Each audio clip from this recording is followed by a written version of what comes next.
작성 감사합니다. 작년이었습니다. 이제 갓 군대를 전역한 상태였던 저는 그 당시 택배 하차나 또 공장 일 같은 좀 힘든 육체 노동을 하면서 이제 돈을 벌고, 그러면서 작은 개척교회에서 전도사 사역을 하고 있었습니다. 당시에 저의 마음에는 약간 어떤 좌절감 같은 것이 있었습니다. 근데 좀 이상하지요. 원래 그 힘들던 군대를 마치고 나오게 되면 다들 자신감에 넘치고 막 힘에 넘쳐가지고 막 뭐든지 다 할 수 있어 이렇게 하게 되는데, 저는 그런 마음도 있었지만 또 한편에서는 어떤 좌절감이나 패배감 같은 것이 있었던 것 같습니다. 그것을 지금 와서 돌아보면 한 두 가지 정도로 정리해 볼 수 있을 것 같습니다. 첫 번째는 이렇습니다. 하나님께서는 왜 하나님 자신의 백성의 길을 그렇게 항상 순탄하게 열어주시지는 않으실까? 왜 고난을 주실까? 하는 것이었습니다. 그리고 두 번째는 그리스도인으로서 도대체 어떻게 살아야지 세상에 빛이 되고 소금이 되고 정말 그 성령의 열매를 드러낼 수 있는 걸까? 라고 하는 그런 질문 때문이었습니다. 제가 이런 질문들 또 좌절감을 가졌던 이유는 그렇습니다. 그 전까지 제가 겪었던 일들 때문이었던 것 같습니다. 그 중에 몇 가지를 성도분들과 함께 나누려고 합니다. 저는 그렇게 보이지 않겠지만 원래 고향이 부산입니다. 그래서 사람들이 이제 제 고향 얘기를 하면 도무지 믿을 수 없다라고 하는 반응을 보이는 분들이 많은데요. 아무튼 저는 이제 부산 사투리를 잘 쓰던 그런 학생이었습니다. 이제 그러다가 대학에 오면서 서울로 상경하게 됐죠. 그러면서 새로 교회를 찾게 됐는데 그 당시에 굉장히 유명한 교회들, 좋다고 소문난 교회들이 있었습니다. 하지만 저는 굳이 작은 개척교회를 또 찾아서 가봤습니다. 그 이유는 한번 작은 교회를 섬겨보면 참 좋겠다라고 하는 생각 때문이었고, 그리고 제 안에는 그런 기대가 있었어요.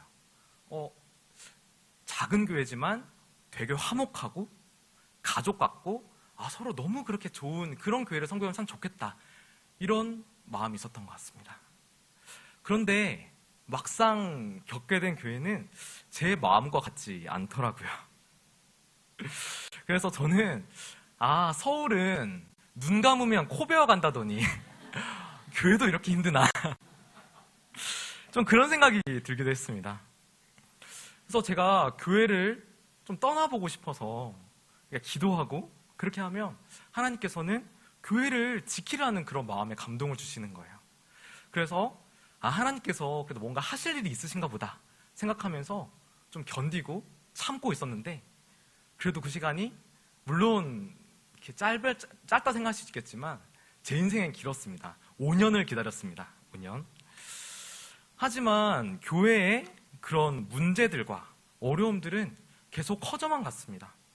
그래서 결국 교회가 문을 닫는 데까지 이르게 되었죠. 그때 저는 하나님을 참 이해하기가 어려웠습니다. 내 인생의 20대 그 절반을 쏟았고 하나님의 그 감동을 따라 남아있었는데 왜 이렇게 끝을 보게 하실까? 이제 그런 마음들 때문에 참 마음이 아팠던 것 같아요. 그리고 또 그 과정 가운데 저는 잠시 휴학을 하고 제 고향 부산에 내려가게 되었습니다. 그 이유는 저희 아버지의 그 병환 때문이었는데, 제가 고등학교 시절부터 아팠던 아버지의 병환이 좀 매우 이렇게 위중해지셔가지고 이제 그 병간호를 하러 내려가야만 했습니다. 물론 보람이 있고 감사가 있기도 했지만 참 어려웠습니다. 참 쉽지가 않았습니다. 그때가 제가 어렸기 때문에 더 그랬던 것 같습니다. 저는 아버지가 불신자였기 때문에 아버지를 구원해 주세요, 그리고 아버지의 병을 고쳐주세요 라고 하는 두 가지 기도 제목을 가지고 하나님께 기도했습니다. 참 온 가족이 참 많은 어려운 시간들을 보냈는데 그 중에 하나님의 은혜로 아버지가 하나님을 믿고 세례를 받게 되는 참 감사한 일이 있었습니다. 저는 그걸 참 감사했지만 또 하나는 이제 아버지의 병만 나으면 되겠구나 하는 생각이 들었습니다. 이제 그것만 해결되면 이제 우리 가족의 어려운 것들은 이제 끝이 나고 이제 아버지가 이제 병을 나면 하나님이 영광을 드러내는 삶을 살고 얼마나 좋을까. 이제 그런 마음이 드는 거죠. 이제 그렇게 기도하는데, 하지만 세례받은 지 얼마 안 돼요. 아버지는 돌아가시게 되었습니다. 저는 또 하나님을 이해하기가 참 어려웠습니다. 왜일까? 하나님은 전능하셔서 구원의 은혜도 베풀어 주시는데 구원보다 어쩜 병 고치는 게 더 쉬운 거 아닐까? 왜 그렇게 하실까? 이제 그런 의문들을 가지게 되었죠. 그리고 또 마지막으로 저의 사역들 때문이었습니다. 어떻게 생각할지 모르겠지만 저는 되게 열심히 많은 그런 청년이었습니다. 그래서 교회에서도 뭔가 봉사들, 그리고 교사, 선교가 있으면 선교도 나가고, 그리고 선교단체에서 선교 활동도 하고, 그리고 이런저런 사역들, 개인적으로 했던 사역들이 있었습니다. 근데 참 열심히 하고 있는데 제 마음에 계속 그런 생각이 드는 거예요. 이걸 하나님께서 어떻게 보실까? 이게 진짜 빛과 소금이 되고 있는 걸까? 열매가 되고 있는 걸까? 하는 그런 마음들이 계속 드는 거예요. 정말 그렇게 하면서 제가 기대했던, 제가 생각하는 방식의 열매들, 그런 성취들이 잘 나타나지가 않는 거예요. 사람들이 떠나는 일도 많이 겪었고요. 그러면서 도대체 어떻게 해야 되는 걸까? 나 한다고 했는데 왜 이렇게 안 될까? 도대체 뭐가 열매를 맺는 거지? 그리고 나는 못하나 보다, 나는 안 되나 보다 하는 그런 패배감을 좀 가졌던 것 같습니다. 앞서 말씀드렸던 그런 질문들과 이유들로 저는 참 답답한 마음을 가지고 있었어요. 어쩌면 여기 계시는 성도 여러분들도 그런 비슷한 종류의 답답함을 느끼실지도 모르겠습니다. 왜 하나님을 믿는데도 성도의 삶이, 내 삶이 이렇게 힘들까? 왜 나는 나름대로 노력하는데도 열매가 나타나지 않지? 그런 마음이 드는 분이 있을지는 모르겠습니다. 그러던 중 저는 오늘 다룰 본문 고린도후서 2장 14절에서 17절의 본문을 연구하게 되었습니다. 그러면서 제가 가지고 있던 그 좌절감과 질문들을 참 많이 해결하게 되었고, 제가 앞으로 어떻게 살아가야 할지에 대한 방향성을 다시 잡을 수 있는 그런 은혜를 받게 되었습니다. 오늘 성도님들과 그 은혜를 함께 나누기 원합니다. 본문은 그리스도의 향기를 말하는 아주 유명한 본문입니다. 그리스도의 향기라고 하는 이 표현은 우리의 신앙생활 가운데 참 많이 등장하지 않나요?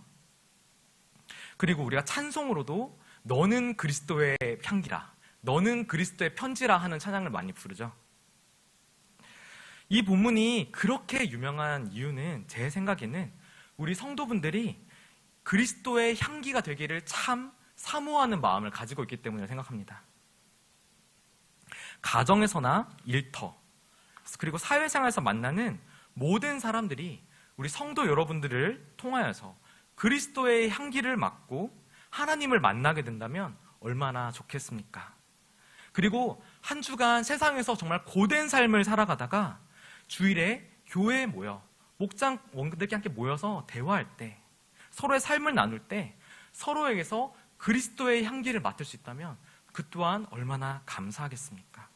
그리고 하나님께서 우리 성도님들을 볼 때 여러분들을 그리스도의 향기로 여겨주시면 얼마나 감사하겠습니까? 오늘 여기 모인 모든 분들이 삶이 그리스도의 향기가 되기를 주님의 이름으로 소원합니다. 최근에 굉장히 유명한 영화가 있었죠. 봉준호 감독의 영화 기생충입니다. 많은 사람들이 본 걸로 알고 있는데요. 이 영화에서 아주 중요하게 등장하는 것이 있습니다. 그것은 바로 냄새입니다. 영화에서 이 냄새라고 하는 것은 영화를 진행하는데 아주 중요한 장치로 등장하는데요. 이 영화가 말하는 냄새의 특징이 있습니다. 그중 두 가지를 말하면, 냄새라고 하는 것은 그 사람의 본질을 보여주는 것이라고 하는 것입니다. 그리고 두 번째, 냄새는 아무리 겉을 꾸미더라도 숨길 수가 없어요. 여러분, 우리가 어디선가 꽃향기를 맡게 되면 저기 꽃이 있나 보다 생각하게 되죠. 또 어디서 빵 냄새를 맡게 되면 저기 빵이 있나 보다 생각하게 됩니다. 또 어디서 뭔가 꾸리꾸리한 냄새, 악취를 맡게 되면 저기 하수구가 있나? 화장실이 있나? 누가 물을 안 내렸지? 막 그런 생각을 하게 되죠. 그런 것처럼 그 냄새를 통해서 냄새의 원인을 생각하게 되는 것입니다. 그렇다면 이 세상에 그리스도의 향기가 날리게 된다면 세상은 그리스도, 우리 하나님을 생각하게 되겠지요. 그리고 우리가 우리의 삶에서 억지로 티내고 그렇게 살지 않더라도 우리가 진짜 그리스도인이라면 세상은 우리에게서 그리스도의 향기를 맡게 될 것입니다. 오늘 14절 본문 한번 봤으면 좋겠는데요. 여기 본문에는 항상 우리를 그리스도 안에서 이기게 하시고 우리로 말미암아 각처에서 그리스도를 아는 냄새를 나타내시는 하나님께 감사하노라 이렇게 되어 있습니다. 당시에 바울과 그리스도인들이 항상 승리하는 삶을 살았고 그들을 통해 세상 곳곳에서 그리스도를 아는 냄새가 나타났기 때문에 하나님께 감사드린다라고 하는 걸로 우리는 이해할 수 있습니다. 그런데 과연 당시 바울과 그리고 성도들이 그렇게 승승장구하는 삶을 살고 있었을까요? 여기 고린도후서 1장 부분을 띄워주시겠습니까? 이 말씀을 보면 바울은 계속해서 자신과 성도들이 환난을 당하고 있으며 그 고난이 너무도 커서 마치 사형 선고를 받은 줄 알았다라고까지 표현합니다. 사형 선고가 무엇인가요? 내가 죄수가 되어 갇혀 있을 때 내가 오늘 죽을지 내일 죽을지 모레 죽을지 내 목숨이 내 손에 달린 게 아니에요. 누가 저 사람 이제 오늘 가는 날이야 하면 그냥 그날이 가는 날이에요. 그처럼 그 삶이 항상 위기와 고통과 환난 가운데 있었다는 의미입니다. 여기 14절에 이기게 하시고 라고 하는 표현을 조금 더 자세히 살펴보기 원합니다. 성경이 적힌 헬라어로 이 말씀을 보면 트리암뷰라고 하는 말입니다. 이 말은 당시에 어떤 때 사용하는 표현이냐면 개선식에 사용하는 표현이었습니다. 혹시 글래디에이터라고 하는 영화, 그런 비슷한 영화들을 보셨나요? 그런 것을 보면 로마의 장군이 굉장히 큰 전쟁에서 이기고 돌아옵니다. 돌아올 때 승리했다라고 하는 퍼레이드를 해요. 그러면서 이것을 축하하는 개선식을 합니다. 그때 온 로마의 시민들이 그 개선 장군을 환영하면서 나와가지고 막 환호를 하고 소리를 지르고 막 노래를 부르고 그렇게 축하를 해줍니다.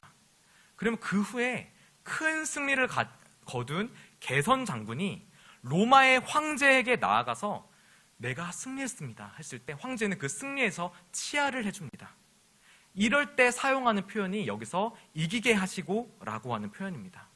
그래서 이 표현을 다른 성경 번역에서는 어떻게 번역하냐면요, 새 번역에서는 그리스도의 개선 행렬에 언제나 우리를 참가시키시고 라고 하고, 공동 번역에서는 우리를 그리스도의 개선 행진에 언제나 끼워주시는, 이렇게 해석하고 있습니다. 여러분, 이겼다는 것은 똑같죠. 동일합니다. 하지만 바뀐 것이 있습니다. 무엇이냐? 승리의 주체입니다. 누가 이겼냐 하는 것이 다릅니다. 그 전에는 우리가 이긴 것 같이 느껴졌지만 사실 우리가 이긴 것이 아니라 그리스도께서 이기셨고 우리는 다만 그 개선 행렬에 그냥 끼어있는 존재와 같다는 것입니다. 그래서 종교개혁자 칼빈은 이 말씀을 주석하면서 성도들도 이 승리를 기뻐하지만 이 승리는 그들의 것, 성도의 것이라기보다는 오히려 하나님의 것이라고 했습니다. 그렇다면 이 개선식의 개선 장군은 누구죠? 예수님입니다. 사도 바울은 이 본문을 세상과의 전쟁, 어둠의 세력과의 전쟁에서 승리하신 예수님께서 황제이신 하나님께로 나아가는 개선식으로, 개선 행렬로 묘사하고 있는 것입니다. 이 개선식이라고 하는 그림을 통해 그리스도의 향기, 그리스도를 아는 냄새라고 하는 것을 해석해야 합니다. 우리는 지금은 알지 못하지만 그 로마의 개선식에만 가면 나는 특유의 냄새가 있다고 해요. 우리는 지금 맡아도 그 냄새가 무슨 냄새인지 알 수가 없어요.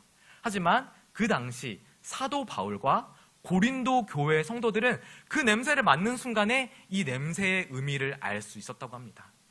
그것은 바로 그 당시 개선식이 있을 때 희생 제사를 하면서 개선식에만 사용한 어떤 향을 피웠다고 합니다.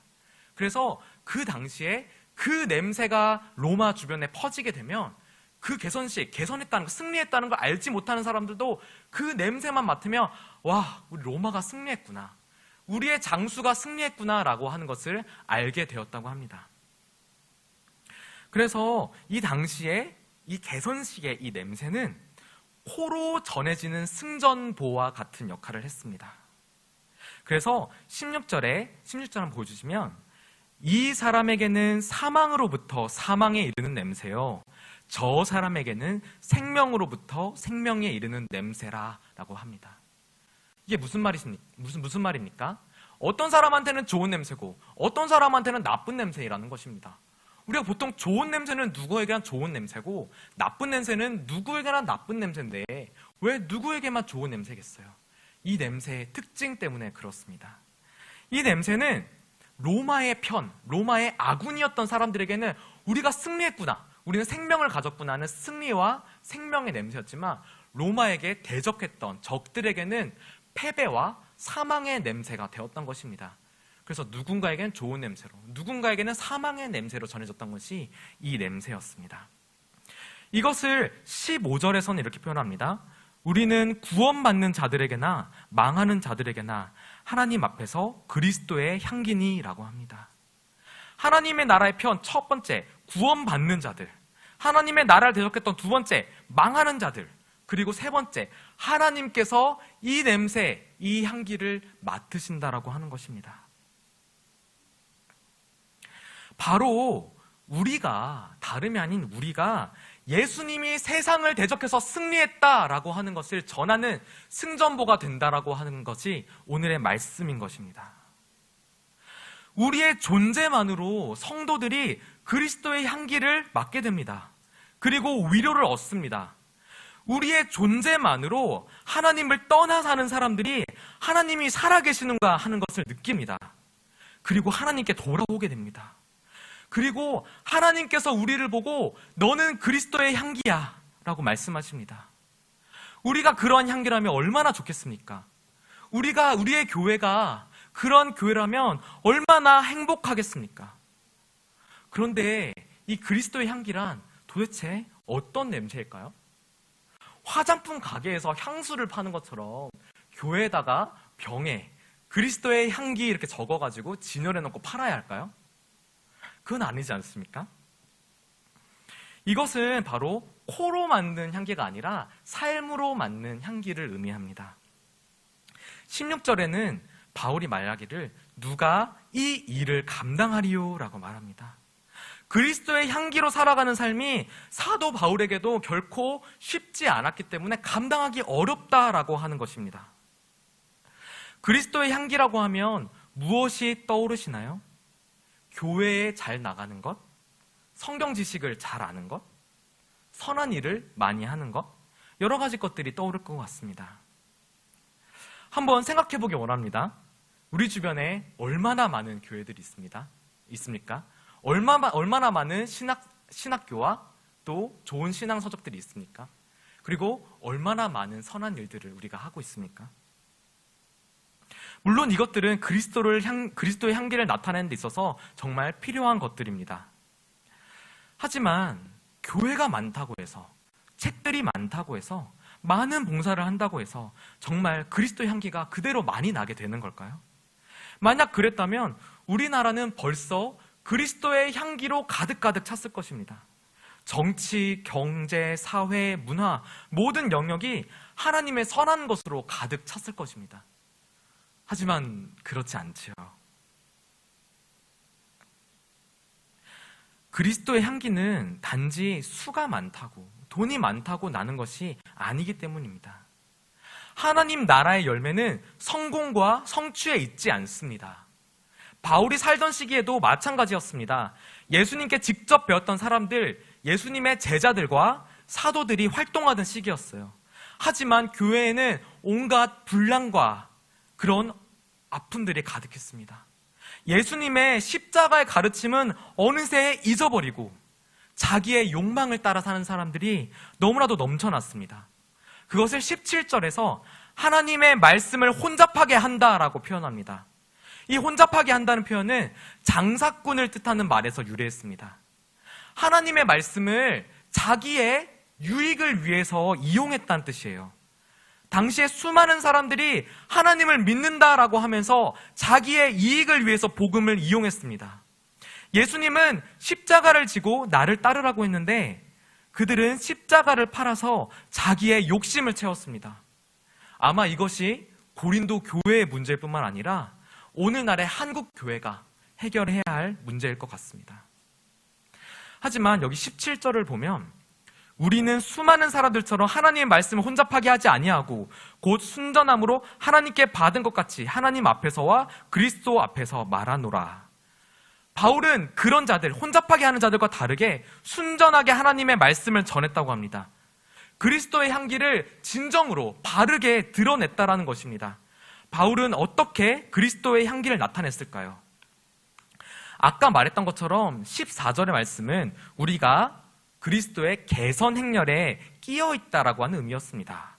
그렇다면 바울은 자기가 그 개선 행렬 어디쯤에 끼어 있다고 생각했던 걸까요? 예수님이 그 개선 장군이라고 했으니까 개선 장군은 아닐 것입니다. 그러면 예수님의 충성된 장수 혹은 그런 부사관 혹은 병사 최소한 일병, 이병 그랬을까요? 혹은 개선식을 환영하는 그 시민들의 위치에 끼어 있었을까요? 이것을 알기 위해서는 골로새서 2장 15절 말씀을 볼 필요가 있습니다. 아까 말했던 그 이기게 하시고 라고 하는 그 표현의 헬라어 원어는 신약성경에 딱 2번 등장하는데 하나가 고린도후서 2장 14절이고 또 하나가 골로새서 2장 15절 말씀입니다. 여기서 세번역 말씀을 제가 읽어보겠습니다. 그리고 모든 통치자들과 권력자들의 무장을 해제시키시고 그들을 그리스도의 개선 행진에 포로로 내세우셔서 뭇 사람의 구경거리로 삼으셨습니다. 라고 되어 있습니다. 이 본문에서 바울은 예수님께서 세상을 십자가로 이기시고 세상 통치자와 권세를 개선 행진에 포로로 앞세워 구경거리로 삼으셨다고 합니다. 로마 제국의 개선 행진 제일 앞에는요, 개선 장군이 있지 않았습니다. 그 제일 앞에는 포로들이 있었어요. 이 포로들을 앞에 끌고 가는 이유는 한 가지입니다. 포로들이 앞에 있을 때 그 적들이 완전히 적구나, 완전히 무력화되었구나, 우리가 확실히 이겼구나 하는 것이 드러나는 것입니다. 그래서 구경거리로 삼는 것이지요.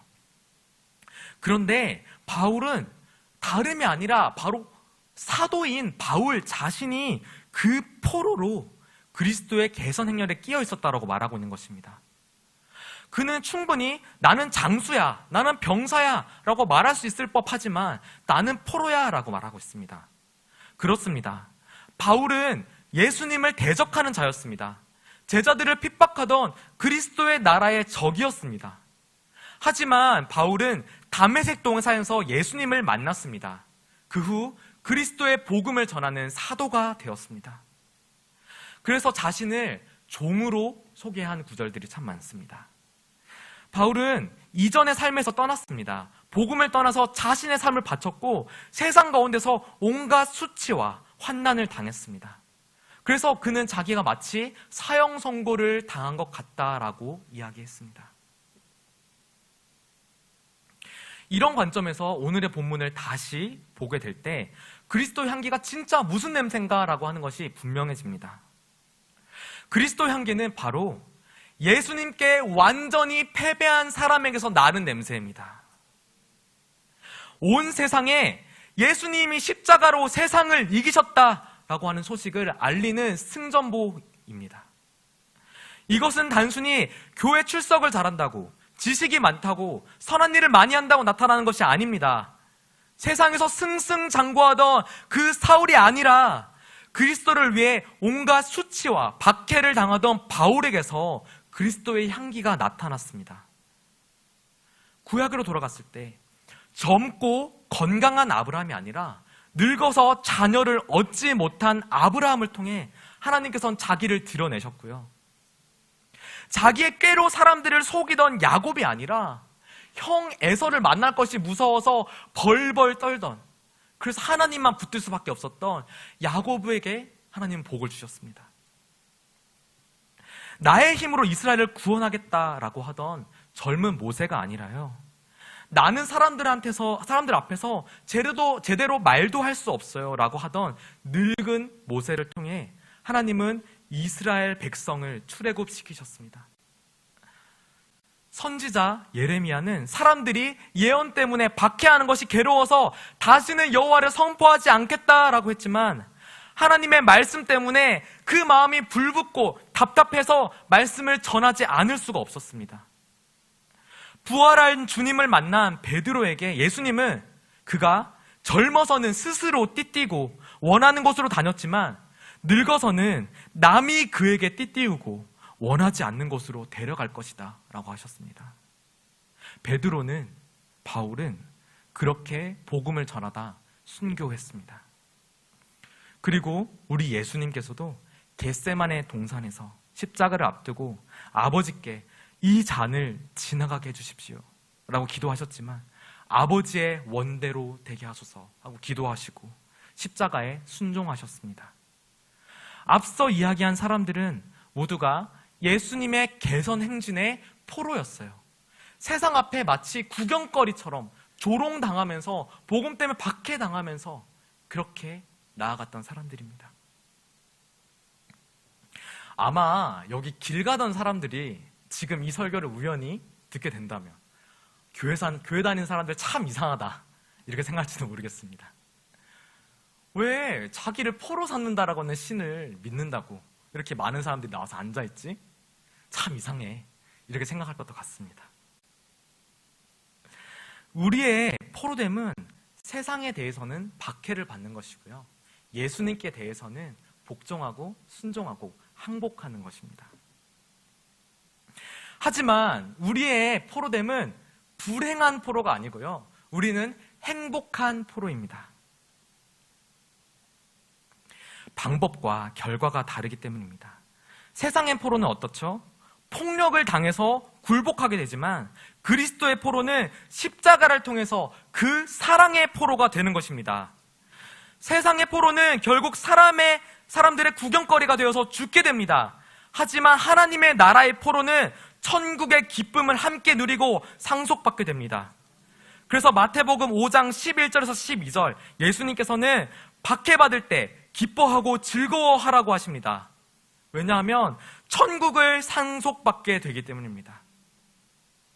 그래서 고린도후서 6장 말씀을 보면요, 우리는 성도의 삶은 속이는 자 같으나 참된 삶이고, 무명한 자 같으나 유명한 자고, 죽은 자 같으나 살아있고, 징계를 받는 자 같으나 죽임을 당하지 아니하고, 근심하는 자 같으나 항상 기뻐하고, 가난한 자 같으나 사람을 부요하게 하고, 아무것도 없는 자 같으나 모든 것을 가진 자라고 말하고 있습니다. 그것이 바로 우리 그리스도인의 삶들이 아닌가요? 그것 때문에 우리가 주님을 따르고 있는 것이 아닌가요? 세상을 이기기 원하십니까? 그러면 먼저 예수님께 지시기 원합니다. 그리스도의 향기를 나타내시기 원하십니까? 그러면 자기의 십자가를 지고 예수님을 따르시기 바랍니다. 말씀을 혼잡하게 하는 사람들은요, 자기가 살기 위해서 복음을 죽여요. 하지만 주님의 참 제자들은 복음을 위해서 자기가 죽습니다. 오늘 밤 주님의 십자가 앞에 지금까지 붙들어왔던 자기 유와 교만, 나를 위해서 복음을 죽이던 그 모든 것들을 내려놓고 무릎 꿇는 은혜가 있기를 원합니다. 저는 누군가 예배하러 간다, 나 이제 말씀 읽어야겠어, 나 이제 기도해야겠어 하는 사람이 있으면 참 기대가 됩니다. 그 사람이 기대가 되는 게 아니라요, 하나님이 기대가 됩니다. 하나님이 예배 가운데, 말씀 가운데, 기도 가운데 그 사람에게 하실 일이 기대가 됩니다. 주님께서 그 사람을 이기셔서 그 사람을 통해 하나님의 영광을 드러내실 것이 기대가 됩니다. 우리의 삶이 때로는 고난이 많고 어려움이 많은 것 같이 느껴질 때가 있습니다. 하나님 정말 살아계신가? 왜 자기의 백성을 이렇게 두시지? 하지만 성경은 그게 맞다고 하는 것입니다. 성도의 삶은 원래부터 그래 왔다고 하는 것입니다. 그래서 우리가 마지막 천국 소망을 가지고 살아간다고 말하는 것이 성경 아니겠습니까? 성경은 그리스도인의 고난을 통해서 그리스도의 승리가 나타나고요, 그리스도의 향기가 나타난다고 말씀합니다. 우리는 때로 우리의 노력에도 불구하고 성취가 없는 것을 보게 됩니다. 하지만 성경은요, 우리가 그리스도께 패배하고 순종하는 것이 곧 열매라고 말씀하고 있습니다. 우리의 고난은 그리스도의 향기입니다. 우리의 열매는 성공이 아니라 순종입니다. 우리가 세상 속에서 나타내야 할 거는 우리의 힘과 지혜가 아니라요, 주님의 다스림입니다. 주님이 우리를 다스리고 있는 것, 세상 가운데 나타내야 하는 것입니다. 우리가 돈과 명예를 얻고 성공할 때가 아니라 우리가 주님의 말씀 앞에 무릎 꿇고 말씀 때문에 고민하고 말씀 때문에 울면서도 주님의 길을 따라갈 때 세상 곳곳에서 그리스도를 아는 냄새가 나타납니다. 그리스도의 향기가 나타납니다. 때로는 세상 가운데 우리의 모습이 구경거리와 같이 느껴지기도 하고 하나님이 우리를 외면하시는 것 같은 그런 마음이 들 때가 있습니다. 하지만 성경은 십자가를 통해서 영광이 드러났다고 말합니다. 포로됨을 통해서 향기가 나타난다고 말씀합니다. 우리의 삶을 통해서 하나님의 영광이 나타날 것을 사모하기 바랍니다. 성도의 포로됨은요, 저주가 아니라 영광입니다. 성도의 포로됨은 그리스도의 향기입니다. 이 시간 함께 십자가를 질 수 있나 찬양 함께 부르시도록 하겠습니다.